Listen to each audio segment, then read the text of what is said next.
First earnings மகா இன்னைக்கு வந்து நம்ம ஓகே இன்னைக்கு ஸ்டாக்ஸ் எல்லாம் சரி பாருங்க.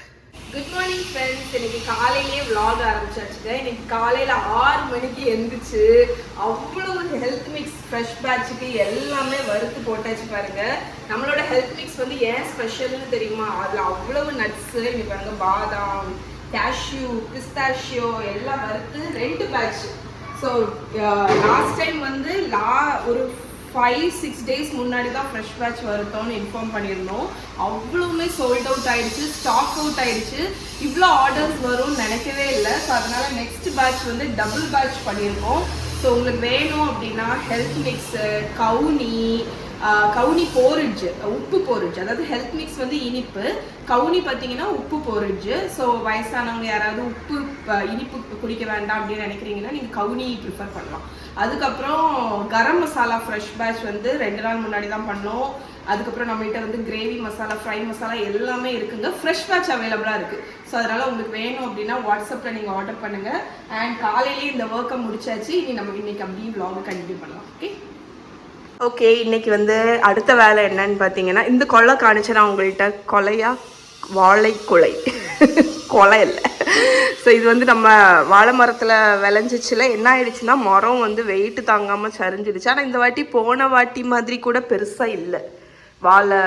அந்த இது சின்ன சீப்பு தான், பட் வெயிட்டு தாங்காமல் சரிஞ்சிடுச்சு. அதனால அதை வந்து பழுக்கலாம் அப்படின்னு சொல்லிட்டு தொங்க போட்டிருக்கேன். ஸோ இப்போ நான் என்ன பண்ண போகிறேன்னு பார்த்தீங்கன்னா, நம்ம ஹெல்த் மிக்ஸுக்கு இதுக்கெல்லாம் வந்து பேக்கெட் வந்து ஹோல்சேலாக வாங்கியிருந்தோம்.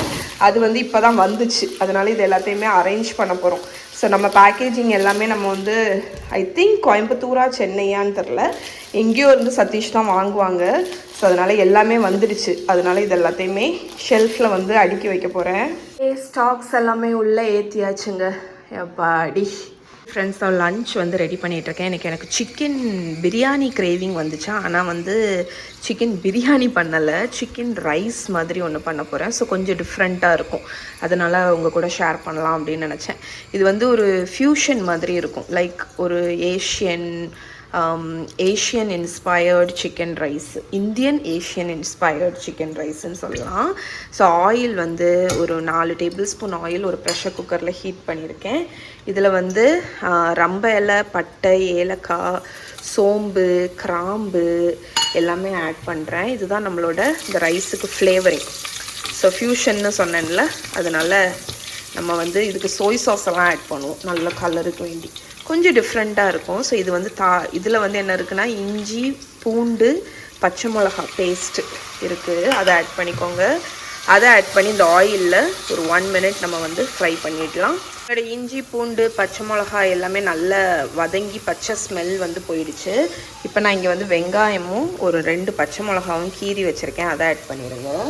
இதை ஆட் பண்ணி இந்த வெங்காயமும் நல்லா குக் ஆகிற வரைக்கும் நம்ம வந்து வதக்கிடலாம். ஒரு 4-5 நிமிஷமாக தான் ஆகும். இந்த வெங்காயம் நல்லா சாஃப்ட் ஆகணும். ஓகே, ஸோ நம்மளோட வெங்காயம் வந்து லேசாக சாஃப்ட் ஆகிடுச்சா, இந்த டைமில் நான் இதில் வந்து சிக்கன் ஆட் பண்ண போகிறேன். நல்லா வாஷ் பண்ணி க்ளீன் பண்ணி வச்சுருக்கிற சிக்கன் குட்டி குட்டியாக கட் பண்ணியிருக்கேன், அதை ஆட் பண்ணிக்கோங்க. சிக்கன் எல்லாம் ஆட் பண்ணியாச்சு. மஞ்சள் பொடி 1 டீஸ்பூன், உப்பு ஆட் பண்ணி இந்த ஆயில்லையும் இந்த வெங்காயத்துலையும் இந்த சிக்கனை வந்து நல்லா பரட்டி விட போகிறோம் ஒரு 4-5 நிமிஷம். ஓகே, நான் என்ன வச்சுருக்கேன்னு பார்த்தீங்கன்னா, பாஸ்மதி ரைஸை ஒரு 1/2 மணிக்கூர் ஊற வச்சுருக்கேன். இப்போ இதை வந்து நல்ல ஒரு ஸ்ட்ரெயினரில் வடிகட்டிடலாம் அரிப்பில். இங்கே வந்து நம்ம சிக்கன் வந்து சேர் ஆகிட்டுருக்கு. நல்ல ஹை ஃப்ளேமில் 4-5 நிமிஷம் இதாகட்டும், குக் ஆகட்டும். இங்கே சிக்கன் குக் ஆகிட்டுருக்கு. இங்கே வந்து ஒரு பெரிய ஃப்ரையிங் பேனில் ஆயில் வந்து ஹீட் பண்ணியிருக்கேங்க. என்ன பண்ண போகிறேன்னா, இந்த ரைஸ் வந்து வடிகட்டி வச்சுருக்கேன்ல, இந்த ரைஸை இதில் ஆட் பண்ணி நல்ல ஒரு 4-5 நிமிஷம் நான் வந்து வறுத்து விட போகிறேன், லைக் சாட்டே பண்ண போகிறேன். ஸோ இந்த மாதிரி நம்ம வந்து ஆயிலில் ரைஸை ஃப்ரை பண்ணி அதில் பண்ணும்போது உங்களுக்கு ரைஸ் நல்ல பொலான்னு இருக்கும். இன்னொன்று ரைஸ் வந்து நல்ல ஃப்ளேவர்ஃபுல் ஆகும். இன்ஃபேக்ட் நான் இதில் வந்து உப்பும் போடுவேன் வறுக்கும்போது. இன்னும் கொஞ்சம் நேரத்தில் கொஞ்சம் சோய் சாஸ் விட போகிறேன் கலருக்கு. ஸோ ஆக்சுவலி இந்த ரெசிபி எந்த விதத்துலேயும் ஆத்தென்டிக்கான ரெசிபின்னு நான் சொல்லவே மாட்டேன். ஆனால் என் மைண்டில் வந்து ஒரு ரைஸ் டெக்ஸ்சர் இருக்குது, ஒரு சிக்கன் ரைஸ். நான் வந்து ட்ராவல் பண்ணும்போது ஒரு இடத்துல வந்து இந்த ரைஸ் வந்து பார்த்துருக்கேன். அவ்வளவு அட்ராக்டிவாக இருக்கும். அந்த ஒவ்வொரு கிரெயினுமே ஒரு டிஃப்ரெண்ட்டான லுக்கில் இருக்கும். ஸோ அதை தான் நான் வந்து ரீக்ரியேட் பண்ணுறேன். ஓகே, ஸோ ரொம்ப சிம்பிள் ரெசிபி தான், நம்ம யூஸ்வலாக பண்ணுற ரெசிபி தான், பட் அதே கொஞ்சம் ட்விஸ்ட்டாக பண்ணுறோம். ஓகே, ரைஸ் ஃப்ரை ஆகிட்டுருக்கு. இங்கே நம்மளோட இது வந்து நல்லா சேர் ஆகிடுச்சு. இதில் ஒரு பெரிய தக்காளி கட் பண்ணி வச்சுருக்கேன், அதை ஆட் பண்ணிக்கோங்க. அதுக்கப்புறம் கலருக்கு வந்து காஷ்மீரி சில்லி பவுடர், அதை ஆட் பண்ணிக்கோங்க. அப்புறமா நம்மளோட homemade garam masala powder. So இப்போ ஃப்ரெஷ் பேட்ச் அவைலபிளாக இருக்குங்க, நீங்கள் வேணும் ஆர்டர் பண்ணிக்கோங்க. அது ஒரு 2 டீஸ்பூன் ஆட் பண்ணியிருக்கேன். இப்போ இது எல்லாத்தையுமே நம்ம நல்லா மிக்ஸ் பண்ணி விட்டுருவோம். நம்ம ரைஸ் வந்து நல்ல டோஸ்ட் ஆயாச்சு, உங்களுக்கு பார்த்தாலே தெரியுதுல்ல. இந்த டைமில் நான் அடுப்பை அணைச்சிட போகிறேன். அணைச்சிட்டு இந்த ரைஸுக்கு தேவையான உப்பு ஆட் பண்ணிக்கோங்க. அதுக்கப்புறமா சில்லி பவுடர், அந்த கலர் சொன்னேன் தெரியுமா, அந்த கலருக்கு வேண்டி chilli powder, Kashmiri chilli powder and கொஞ்சம் டார்க் சோய் சாஸ். ஸோ இதையும் ஆட் பண்ணி நல்லா இதை வந்து மிக்ஸ் பண்ணி விட போகிறோம். ஒரு டேபிள் ஸ்பூன் அளவுக்கு ஆட் பண்ணியிருக்கேன். ஸோ இது இப்போ நல்லா இந்த ரைஸில் மிக்ஸ் பண்ணி விட்டுற போகிறோம். ஸோ இந்த ரைஸ் ஒவ்வொரு கிரெயினுமே இந்த சோய் சாஸ் அந்த டார்க் கலரில் கோட் ஆகணும். ஆக்சுவலி சோய் சாஸ் ஊற்றினோன்னா நீங்கள் வந்து உடனே இது வந்து சைனீஸ் டேஸ்ட் வரும்லாம் நினைக்காதீங்க.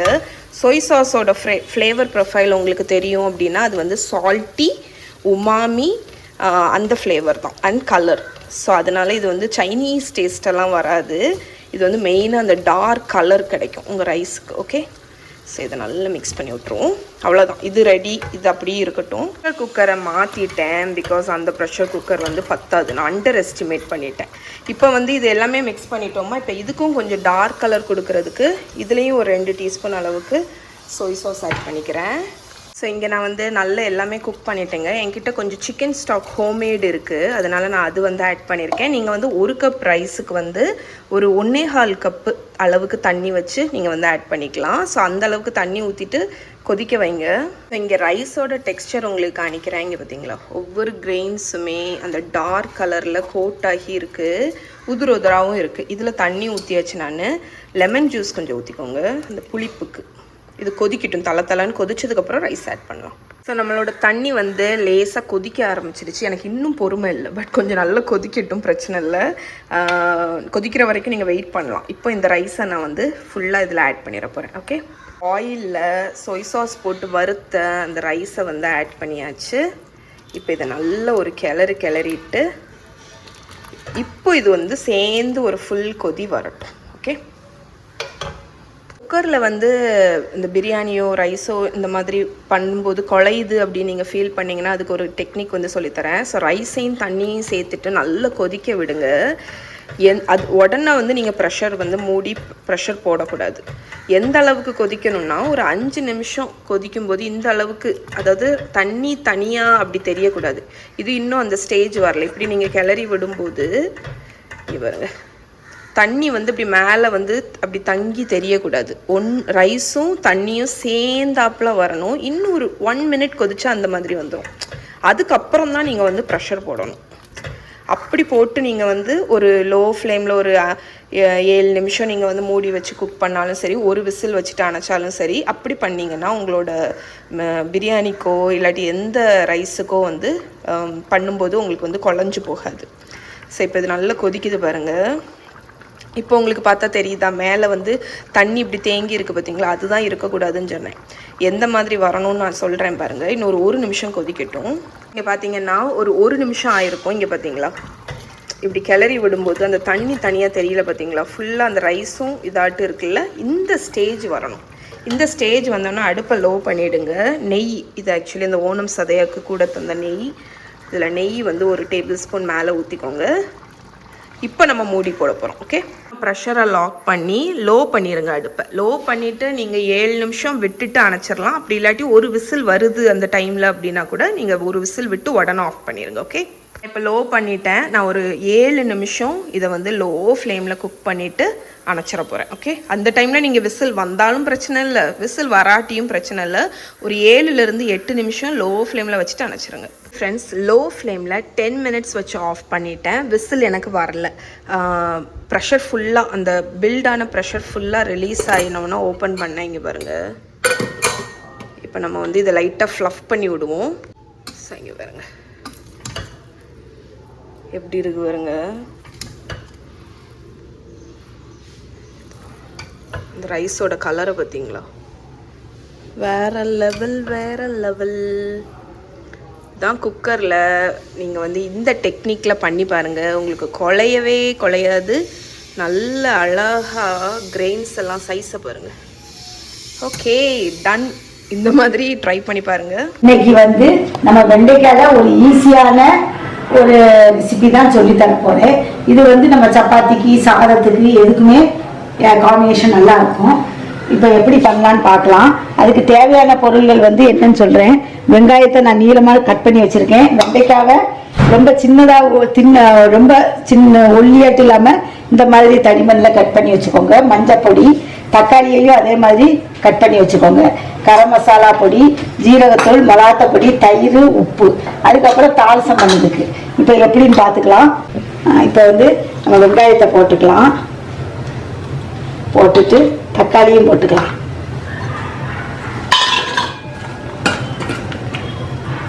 இதில் வந்து ஒரு ஸ்பூன் வத்தல்,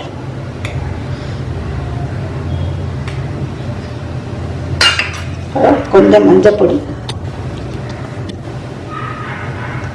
இந்த ரெசிபி வந்து ரொம்ப ஈஸி.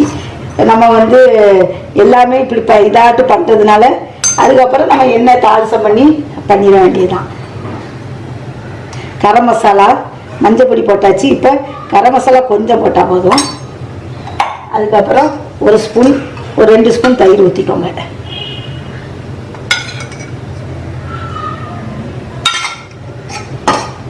ஊற்றிட்டு இதை நல்லா இப்படி கலந்துக்கோங்க.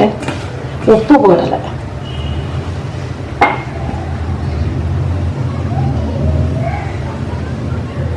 உப்பு உங்களுக்கு தேவைக்கு போட்டுக்கோங்க. குறைச்சே போடுங்க, அப்புறம் வேணுனாலும் நம்ம போட்டுக்கலாம். இப்போ இது நல்லா மிக்ஸ் பண்ணியாச்சு. இப்போ நம்ம என்ன செய்யணும்னா இந்த வெண்டைக்காயும் இதில் போட்டு கலந்துக்கோங்க.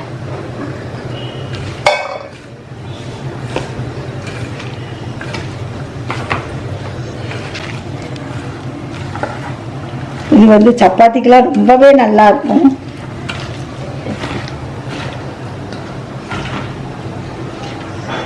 நல்ல இது வெறுவியாச்சு. இப்போ வந்து நம்ம இப்படி பொத்தி அமுக்கி அப்படி வச்சிடலாம். வச்சுட்டு அடுத்து இது ஒரு 5 நிமிஷம் அப்படியே ஊறட்டும். இப்போ வந்து கொஞ்சம் தேங்காய் எண்ணெய் ஊற்றிக்கலாம். கடுகு போட்டுக்கோங்க. அப்புறம் உளுந்தம்பருப்பு வேண்டாம், இதுக்கு சோம்பு கொஞ்சம் போட்டுக்கோங்க. கருவேப்பிலை,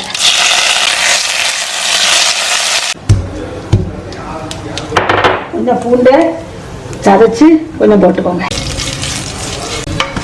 பூண்டை மட்டும், இஞ்சி வேண்டாம், பூண்டை மட்டும் கொஞ்சம் சதைச்சிட்டு இப்போ நம்ம இது வந்து ஒரு 5 நிமிஷம் ஆயாச்சு. நல்லா ஊறி இருக்கும். இதை போட்டுக்கோங்க. நல்லா வலிச்சு போட்டுக்கோங்க.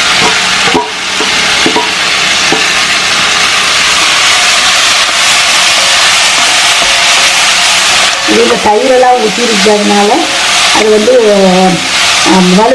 வலுவழுப்பெல்லாம் போயிடும். இப்போ வந்து தூவி 2 நிமிஷம் வதக்கியிருக்கோம். இப்போ இன்னும் கொஞ்சம் இதாகணும். மூடி வச்சிடும். முட்டைவை இங்கே போட்ட பிறகு நீங்கள் அடிக்கடி ஒரு 2 நிமிஷத்துக்கு ஒருக்க இந்த மாதிரிலாம் நான்ஸ்டிக்கில் வச்சிங்கன்னா இந்த மாதிரி வராது. இந்த மாதிரி மூடி வச்சு அடிக்கடி இப்படி நல்லா கிண்டி கொடுங்க. இது வந்து நம்ம ரொம்ப தீய விடணும்னு அவசியம் இல்லை. இந்த மாதிரி இருந்தாலும் நம்ம சாப்பிட்றதுக்கு நல்லா இருக்கும்.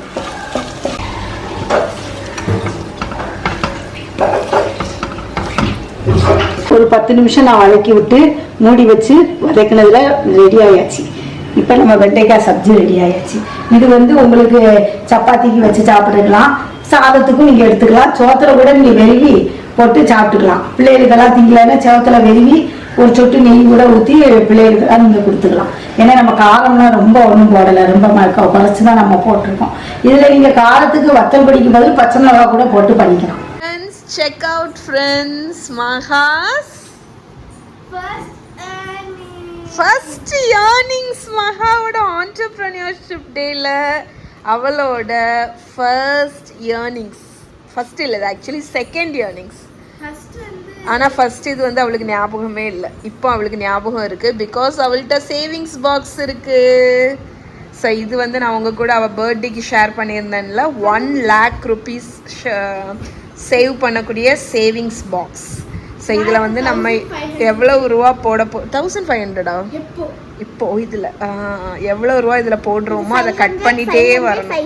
ஸோ எல்லாமே கட் ஆயிடுச்சு அப்படின்னா உங்ககிட்ட 1 lakh rupees இருக்குது.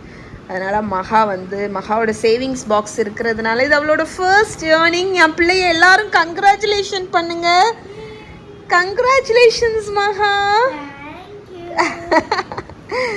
சூப்பர் மகா, த ஆண்டர்ப்ரனியரோட ஃபர்ஸ்ட் ஏர்னிங்.